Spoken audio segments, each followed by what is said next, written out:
ಹೇಳಿ ಸರ್, ಅದು ಕಾಣಿಸುತ್ತೆ ಹಂಗೆ. ತಪ್ಪಾಯ್ತು ಸರ್. ಬಿಜೆಪಿಗೆ ಪ್ರಬಲವಾದ ಆಕಾಂಕ್ಷೆ ಆಗಿದ್ದರೆ ಬಿಜೆಪಿಯಲ್ಲಿ ಭೋವಿ ಜನಾಂಗಕ್ಕೆ ಕೊಡಬೇಕು ಅಂತ ತುಂಬ ಪ್ರಬಲವಾಗಿ ಆಸಕ್ತಿ ಇಟ್ಟು ದಿಲ್ಲಿ ಕೂಡ ಹೋಗಿತ್ತು ಸರ್. ಯಾವ ಕೈವಾಡ ಇತ್ತು ಇದರಲ್ಲಿ? ಅದೇ ಅನ್ಪ್ರಿಡಿಕ್ಟಬಲ್ ಕೈವಾಡ ಯಾರ್ದಿದೆ, ಏನು ನಡೀತು ಅಂತ ಕೂಡ ನನ್ನ ಕೂಡ ಆಶ್ಚರ್ಯ ಆಗಿದ್ದೀನಿ. ನಾನು ಕೂಡ ಈಗ ನಾಮಪತ್ರ ಸಲ್ಲಿಕೆ ಆಗಿದೆ. ನಾಮಪತ್ರ ಸಲ್ಲಿಸ್ಬಿಟ್ಟು ಬಂದಿದ್ದೀನಿ. ಬಿ ಜೆ ಪಿ ಬಂಡಾಯ ಅಭ್ಯರ್ಥಿಯಾಗಿ ನಾಮಪತ್ರ ಸಲ್ಲಿಸಿ ಬಂದಿದ್ದೀನಿ. ಈಗ ನಂದು ಕೂಡ ನನ್ನ ಬ್ಲಡ್ಡಲ್ಲಿ ಕೂಡ ಇರೋದು ಬಿ ಜೆ ಪಿನೇ. ನಮ್ಮ ಜಿಲ್ಲೆ ಏನೋ ಒಂದು ಬೆಳವಣಿಗೆ ಮಾಡಬೇಕು, ಅಭಿವೃದ್ಧಿ ಮಾಡಬೇಕು ಅಂತ ಒಂದು ಆಸೆ ಇಟ್ಕೊಂಡು ನನ್ನಲ್ಲಿ ಕೂಡ ಇರ್ತಕ್ಕಂಥದ್ದು ನಾಮಪತ್ರ ಯಾವುದೇ ರೀತಿ ಸಲ್ಲಿಸಿದ್ರು ಕೂಡ ನಾನು ಕೂಡ ಬಿ ಜೆ ಪಿ ಪರವಾಗಿನೇ ಇರ್ತೀನಿ. ಆಶ್ವಾಸನೆ ಯಾರು ಕೊಟ್ಟಿದ್ದಾರೆ ಸರ್ ಬಿ ಜೆ ಪಿ? ಆಶ್ವಾಸನೆ ಅಂತಂದರೆ ಈಗ ನಾನು ಎಲ್ಲ ಅರ್ಹತೆಗಳು ಹೊಂದಿದ್ದೆ. ನಾನು ಅದು ಬೇಸಿಸ್ ಮೇಲೆ ಎಲ್ಲ ಹೇಳಿದರು ನಿಮಗೆ ಆಗುತ್ತೆ ಅಂದ್ಬಿಟ್ಟು. ಆಲ್ಮೋಸ್ಟ್ ಎಲ್ಲರೂ ಹೇಳಿದರು. ಕೊನೆಗಳಿಗೆ ಎಲ್ಲ ಆತ ಇರುತ್ತೆ. ಏನು ನಾಮಪತ್ರ ಇದು ಮಾಡಿಕೊಂಡು ಬಂಡಾಯ ಅಭ್ಯರ್ಥಿಯಾಗಿ ನೀವು ನಿಂತ್ಕೊಳ್ಳೋಕೆ? ಹೌದು, ಬಂಡಾಯ ಅಭ್ಯರ್ಥಿಯಾಗಿ ಬಿ ಜೆ ಪಿ ಬಂಡಾಯ ಅಭ್ಯರ್ಥಿಯಾಗಿ ಈಗ ನಾಮಪತ್ರ ಸಲ್ಲಿಸ್ಬಿಟ್ಟು ಬಂದಿದ್ದೀನಿ. ನಾನು ಯಾವುದೇ ಕಾರಣಕ್ಕೂ ನಾಮಪತ್ರ ಹಿಂಪಡೆಯೋದಿಲ್ಲ. ಕಾದು ನೋಡ್ತೀವಿ. ಎಲೆಕ್ಷನ್ ಮಾಡ್ತೀನಿ, ಕೊನೆವರೆಗೂ ಎಲೆಕ್ಷನ್ ಮಾಡ್ತೀನಿ.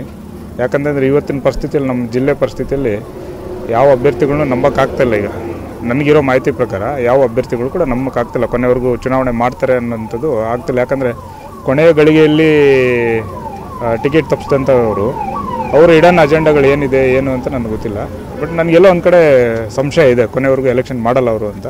ಹಾಗಾಗಿ ನಾನು ಕಂಟೆಸ್ಟಲ್ಲಿ ಇರ್ತೀನಿ. ನಾನು ಜಿಲ್ಲೆಯ ಪ್ರಭಾವಿ ಮುಖಂಡರಾಗ್ಬೋದು, ಬಿ ಜೆ ಪಿಯವರು ತಾಲೂಕು ಮುಖಂಡರಾಗ್ಬೋದು, ನಿಮ್ಮ ಸಂಪರ್ಕದಲ್ಲಿದ್ದಾರೆ ಸರ್? ಅಲ್ಲ, ಇಷ್ಟು ದಿವಸ ಇದ್ದರು. ಈಗ ಅಧಿಕೃತವಾಗಿ ಅಭ್ಯರ್ಥಿ ಘೋಷಣೆ ಆದಮೇಲಿಂದ ಈಗ ಅವ್ರದ್ದೇ ಆದಂಥ ಕಾರ್ಯಚಟುವಟಿಕೆಗಳು ಅವರಿದ್ದಾರೆ.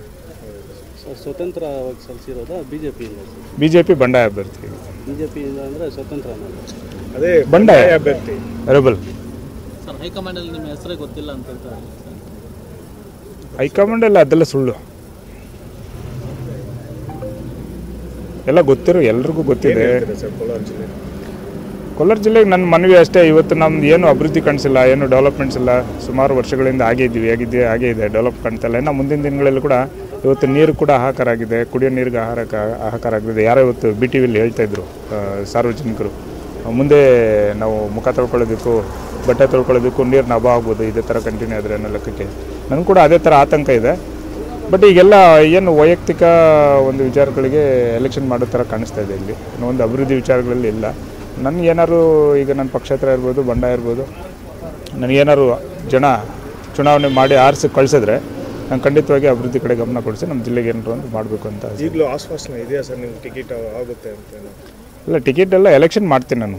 ಟಿಕೆಟ್ ಯಾಕಂದರೆ ಟಿಕೆಟಿಗೆ ಆಲ್ರೆಡಿ ಘೋಷಣೆ ಆಗಿದೆ. ಘೋಷಣೆ ಆಗಿರೋದ್ರಿಂದ ಇನ್ನು ಏನು ಆಗಾಗಲೇ 2 ಗಂಟೆ ಆಗ್ತಾಯಿದೆ, ಇನ್ನೇನು ಆಶ್ವಾಸನೆ ಇರುತ್ತೆ. ಹೈಕಮಾಂಡ್ ಅವರು ಏನಾದರೂ ಟಚ್ ಮಾಡಿ ನಿಮಗೆ ವಾಪಸ್ ಕೊಡಿರಿ ಅಂದರೆ? ಇಲ್ಲ, ಆ ಥರದ್ದು ಇನ್ನೂ ಆ ಥರದ್ದು ಏನು ಬೆಳವಣಿಗೆಗಳಾಗಿಲ್ಲ. ಮೋಸ್ಟ್ಲಿ ನಾನು ಎಲೆಕ್ಷನ್ ಮಾಡ್ತೀನಿ. ನನಗೆಲ್ಲ ಒಂದು ಕಡೆ ಸಂಶಯ ಇದೆ. ಈಗಿರ್ತಕ್ಕಂಥ ಅಭ್ಯರ್ಥಿಗಳು, ನಮ್ಮ ಚುನಾವಣಾ ಕೋಲಾರ ಜಿಲ್ಲೆಯಲ್ಲಿ ಈತನ ಚುನಾವಣಾ ಕಣದಲ್ಲಿ ಏನಿದೆ, ಏನು ನಡೀತಾ ಇದೆ, ಇದರಲ್ಲಿ ಸಂಶಯ ಇದೆ ನನಗೆ.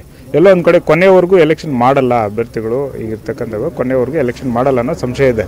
ಹಾಗಾಗಿ ನಾನು ಕಂಟೆಸ್ಟಲ್ಲಿ ಇರ್ತೀನಿ. ಹಾಂ, ಕರೆಕ್ಟ್. ಈಗ ವೀರಯ್ಯ ಇರ್ಬೋದು, ಇನ್ನೊಬ್ರು ಇರ್ಬೋದು, 10 ವರ್ಷದಲ್ಲಿ ಸುಮಾರು ಸಲ 1-2 ಸತಿ ನಿಂತಿದ್ದಾರೆ ವೀರಯ್ಯ ಅವರು. ಅದನ್ನು ಅವ್ರಿಗೆ ಟಿಕೆಟ್ ವಂಚಿತರಾಗಿ ಅವರು ಕೂಡ ನಾಮಿನೇಷನ್ ಹಾಕಿದ್ದಾರೆ ನಿನ್ನೆ. ಹೌದು, ಅದು ನನಗೆ ಕೂಡ ಭಾಳ ನೋವಾಗ್ತಿದೆ. ಯಾಕಂದರೆ ಆ ಥರ ಏನಾರು ಇದ್ದಾಗ ಅವ್ರು 2 ಸರಿ ನಿಂತು ಸೋತಿರ್ತಕ್ಕಂಥವ್ರು, MLC ಆಗಿದ್ದರು, ಅನುಭವ ಇತ್ತು ಅವರಿಗೆ. ಆ ಥರ ಏನಾದರೂ ವಿಚಾರ ಇದ್ದಾಗ ಅವ್ರಿಗಾದ್ರೂ ಟಿಕೆಟ್ ಪರಿಗಣಿಸ್ಬೋದಾಗಿತ್ತು. ಅವ್ರನ್ನ ಅಂಥ ವಿಚಾರಗಳು ಬಂದಾಗ ಪರಿಗಣಿಸ್ಬೋದಾಗಿತ್ತು ಅಂತ ನನ್ನ ಅನಿಸಿಕೆ. ಇಲ್ಲಿ ಲೋಕಸಭಾ ಅಭ್ಯರ್ಥಿ KH ಮುನಿಯಪ್ಪಯಿಂದ ನಿಮ್ಗೆ ಏನಾದರೂ ದೂರವಾಣಿ ಕರೆ ಬಂದಿತ್ತು?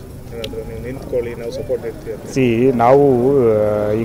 ನಾನು ಬಂದಿರೋದೇ ಅಯ್ಯಪ್ಪನ ವಿರುದ್ಧ.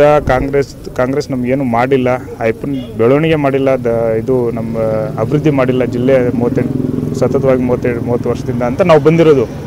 ಓನ್ಲಿ ಗುರಿ ಅದೇ ನಮ್ಮದು. ಈಗ BJP ಇರ್ಬೋದು, ನಂದಿರ್ಬೋದು, ಬೇರೆ ನಮ್ಮ ಸಾರ್ವಜನಿಕರು, ನಮ್ಮ ಮತದಾರದಲ್ಲ ಅದೇ ಉದ್ದೇಶ. ಮತ್ತು ಅವರಿಂದ ನನ್ನ ದೂರವಾಣಿ ಕರೆ ನಾನು ಎಕ್ಸ್ಪೆಕ್ಟು ಮಾಡಲ್ಲ, ನಾನು ಅದನ್ನು ಎಂಟರ್ಟೈನು ಮಾಡಲ್ಲ. ಒಂದು ವೇಳೆ ಆ ಥರ ಏನಾದರೂ ಆದರೆ ಅದಕ್ಕೆ ಏನಾದರೂ ಒಳಗೆ ತೋರಿಸಿ ಇಮಿಡಿಯೇಟಾಗಿ ಕಂಪ್ಲೇಂಟ್ ಮಾಡ್ತೀನಿ.